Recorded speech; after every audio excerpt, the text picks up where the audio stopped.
Our website, channelstv.com, has more information on our top stories and others. Subscribe and watch Channels Television's live stream on YouTube and other social media platforms using your mobile device browser, or download the Channels TV app for Android and iOS devices from their respective stores.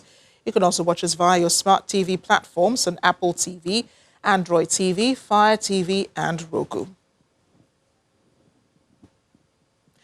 We'll continue with security stories. The Senate chairman on Army Senator Ali Ndume has reacted to the call for the resignation of President Buhari and his service chiefs. Senator Ndume maintains that removing the service chiefs can only be meaningful if that was the major problem, noting that the army does not have the numbers to fight the war, while the military needs more funding and aerial support to fight effectively. He was a guest on our political program, Sunday Politics.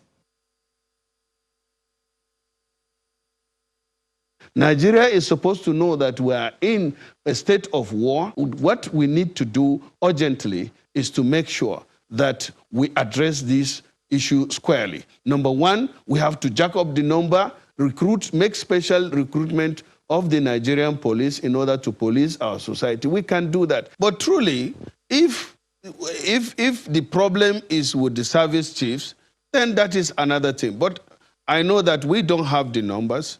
The Nigerian army is not well equipped. They are not funded. They cannot fight this war with only 30,000 people in the theater, with equipments that are not, they don't have the area support. The Nigerian Air Force is recently building up, but they need the equipment. Let's talk about getting what is necessary to, get this war done. Look, this war, I believe that it is doable. It can be achieved within the shortest possible time. When we went around last time, the theater commander in Borno said that they need helicopters. If they have helicopters to back them up, they can finish that war in 3 months. That was coming from the theater commander who is in Borno now. So my take at that time is, okay, Mr. President, they want helicopters, give them helicopters, and let's see what happens after 3 months.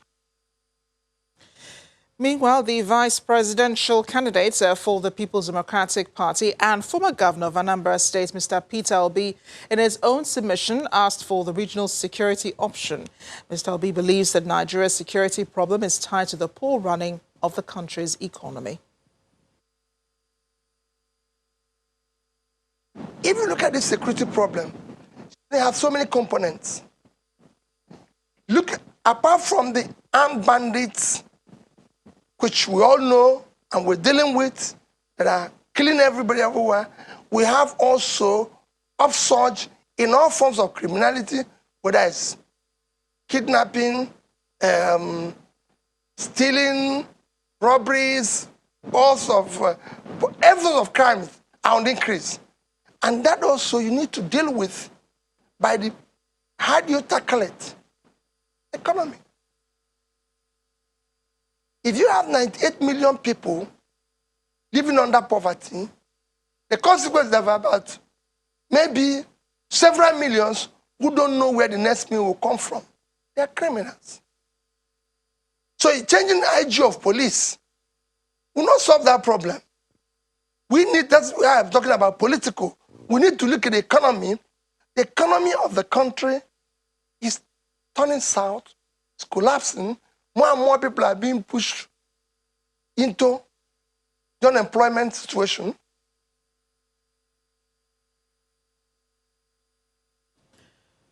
And while the debate on the best ways to execute the war continues, Adamawa State Governor Umaru Fintiri is commending the Nigerian Army for their gallantry in curbing activities of insurgents in his state. He made the commendation while on a visit to officers and men on the front line communities of Michika and Madagali. Recently, communities of Michika and Madagali local government areas of Adamawa State have witnessed an upsurge in the activities of Boko Haram insurgents as they try to infiltrate the area in search of food items and petroleum products. Lives have been lost, including that of the Khan chairman of Michika local government area, who was abducted and murdered by the insurgents. Worried by these developments, Governor Umaru Fintiri, accompanied by other government officials and community leaders, are visiting troops of the 114 Battalion of the 28th Task Force Brigade in Madagali, Adamawa State. The governor inspects a guard of honor mounted by troops of the 114 Battalion. A mini reception is organized by the community to welcome Governor Fintiri and his entourage, who joined the soldiers in sharing a meal.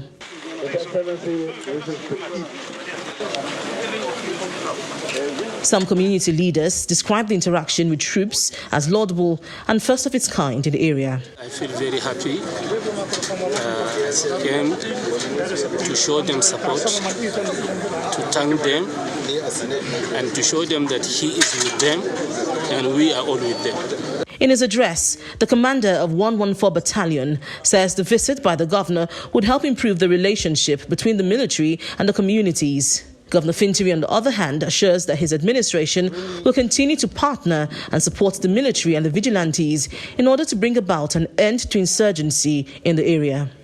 As the Chief Security Officer of Adamawa State, sir, it is evidence that your visit will go a long way in further boosting the morale of the viable and professional men of 144 Desert Warrior Battalion.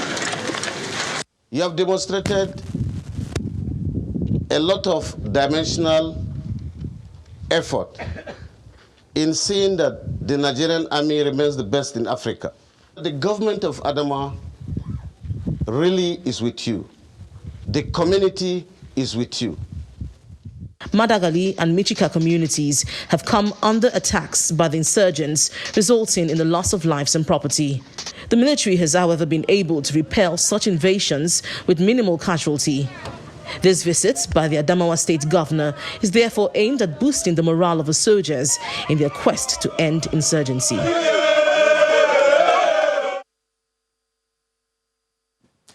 Terrorism is a threat to peace. It's a global threat, and how leaders respond to this is important. The Global Terrorism Database reports that in the last 10 years, there have been more than 100,000 terrorist attacks globally. A National Assembly, religious leaders and citizens are asking for higher security standards and improved performance from leaders.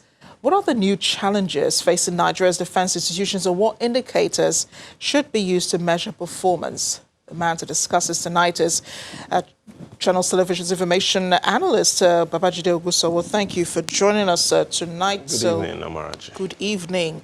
It's really sad when you see these religious institutions coming out to protest, because they're hardly ever vocal about, major national issues like this. Everybody seems to be passing the buck, to the president. The National Assembly is, the religious institutions are, and they're calling for more effective security system to make life safer in the country. How should Nigerians rate the performance of these service chiefs who are currently, who have the spotlight currently focused on them? A wise man once said, whatever you can't measure, you cannot manage. So tonight, I have the report card of the service chiefs as released by the Global Database of Terrorism, because they've been tracking the number of attacks and deaths due to terrorism since the service chiefs were sworn in July 2015. But before then, the reason why this report is important is because every life matters. Leah Sharibu deserves to be home, back to her parents, going back to school, sitting on her mother's laps, getting mentored by her father, and being free to practice whatever religion she chooses to practice. Every Nigerian deserves to live in a country where there's justice, peace, and love. So let's take a quick look into the Global Database Terrorism's report on how terrorism has performed since July 2015. And from their report, they say that when the service chiefs were sworn in July, the second half of 2015 was better than the first half of 2015. And so 2015 was a good year for them. 2016 was another good year for the service chiefs because there was a decline in the number of attacks due to terrorism.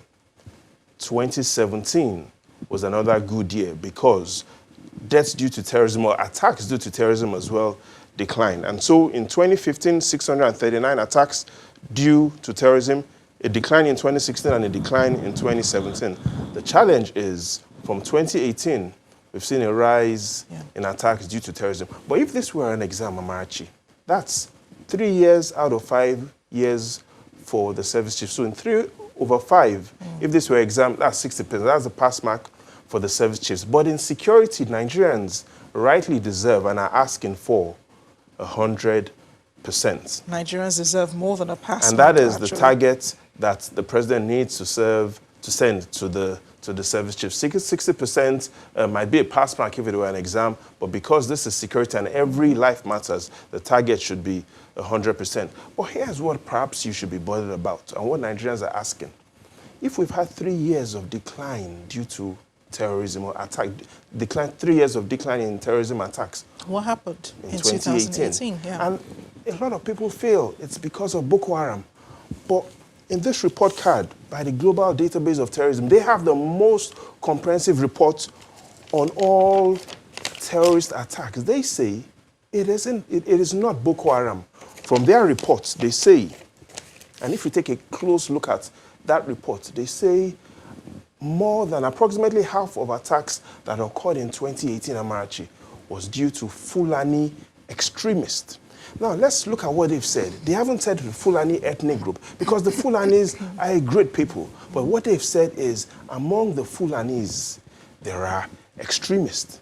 And so they report that in 2018, there were more attacks from Fulani extremists relative to Boko Haram. And so, yes, if we want to end terrorism, we need to look at those extremists within the Fulanis and also look at the other militant groups that are coming up. And if we take a careful look at that, we'll see that there are new militant groups that are attacking and that are coming up. And that is where the challenge is. And that's the major worry, actually, Babajide. That is a worry. So what does the president do now? What should the president do now? Someone has called for a sacking of all the security chiefs. Someone has called for, there have been different measures suggested. What should we do? Changing the service chiefs is not the real problem. Service and changing service to citizens is the real solution. And I'll explain this a bit more. So, for instance, in Borno, Adamawa, Yobe, life expectancy is 43 years old. The National Bureau of Statistics says that there's no other state in Nigeria where life expectancy is that low. Now, what does life expectancy have to do with security? We know that life expectancy is a reflection of the quality of living in the state. And we know the quality of living in a state is related to crime. So in other words, if life expectancy is low, it means that the standard and quality of life in that state is low, and it is expected that crime will be higher. So should we blame the service chiefs for low life expectancy or low citizen welfare? Should we also blame the service chiefs that some road journeys that should take 30 minutes when the men are going for an operation takes 5 hours? Should service chiefs as well, or should the security agencies be building bridges and roads? Responsibilities for the executive, state, and federal governments. And so, there are several ways to look at this. Does that mean that the service chiefs are doing enough? No, it doesn't. They need to do more. But the defense institutions are not policing institutions. Just imagine Usain Bolt. Now, Usain Bolt is the world record holder in athletics. But imagine taking him off the tracks and dropping him in a swimming pool. Fast on land does not mean fast in water. And so the defense chiefs need to do more, but what we need is really not just a change in service chiefs. What we need is a change in strategy and service to citizens. But in the final words, let's remember what Ronald Reagan said. Peace is not the absence of conflict. Peace is the ability to handle conflict using peaceful means. And so we need to review our system, not really focus on just the service chiefs. It's a system that we need to look at and understand that there are other non-security factors that are affecting security. And that is what the president needs to do. The prerogative is on him, and the buck stops on a stable. Right, Babajide, a lot to think about tonight. Thank you again for joining us on the News at 10. The pleasure is always mine.